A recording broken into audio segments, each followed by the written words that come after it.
તો આગળ વાત કરીશું બનાસકાંઠા જિલ્લાની। બનાસકાંઠા જિલ્લાના પોલીસ વડા પ્રશાંત સુબેના માર્ગદર્શન હેઠળ જિલ્લામાં જુદી જુદી ચેકપોસ્ટ પર તેમજ પોલીસ સ્ટેશનના અધિકારીઓ દ્વારા શહેરમાં સઘન ચેકિંગ હાથ ધરવામાં આવ્યું હતું, જેમાં બ્રેથેલેનાઇઝર મશીનમાં લોકોને ફૂંક મારવી, તે દારૂ પીધેલા છે કે નહીં તેની અંગેની ચકાસણી કરવામાં આવી, તેમજ દારૂ પીને ગાડી ચલાવતા વાહન ચાલકો સામે પણ કાર્યવાહી કરવામાં આવી હતી।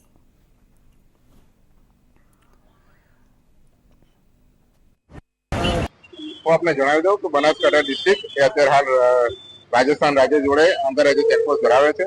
આમાં ટોટલ રાજસ્થાન બોર્ડર જોડે બનાસકાંઠાની 7 જેટલી ચેકપોસ્ટો છે અને 30% ધ્યાનમાં રાખીને 3 જેટલી હંગામી ચેકપોસ્ટ હાલમાં ઊભી કરવામાં આવી છે।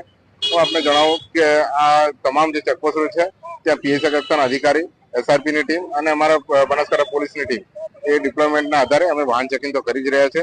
તદુપરાંત જે ટાઉન વિસ્તાર છે, ખાસ કરીને પાલનપુર શહેર, ડીસા ટાઉન અને જે અમારા પાથાળા ટાઉન છે, એ તમામ ટાઉન વિસ્તારમાં હાલમાં વાહન ચેકિંગ કરવામાં આવી રહ્યું છે। આ વાહન ચેકિંગ અમે ખાસ કરીને બ્રેથ એનાલાઇઝરનો ઉપયોગ દ્વારા જે નશીલા પદાર્થોનું કોઈ સેવન કર્યું હોય તો તેને પણ અમે એનાલિસિસ કરી રહ્યા છે અને તેના વિરુદ્ધમાં કડકમાં કડક કાર્યવાહી કરવામાં આવશે।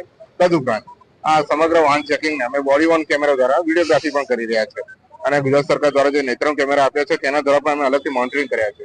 અત્યાર સુધીમાં પાલનપુર ડિવિઝન દ્વારા 78 જેટલા ડ્રિંક એન્ડ ડ્રાઈવના કેસો અમે કરી ચૂક્યા છીએ અને હાલમાં પણ આખી રાત દરમિયાન આ કાર્યવાહી ચાલુ। તો આ બાજુ વાત કરીશું અરવલ્લીની નવા વર્ષની ઉજવણીને લઈ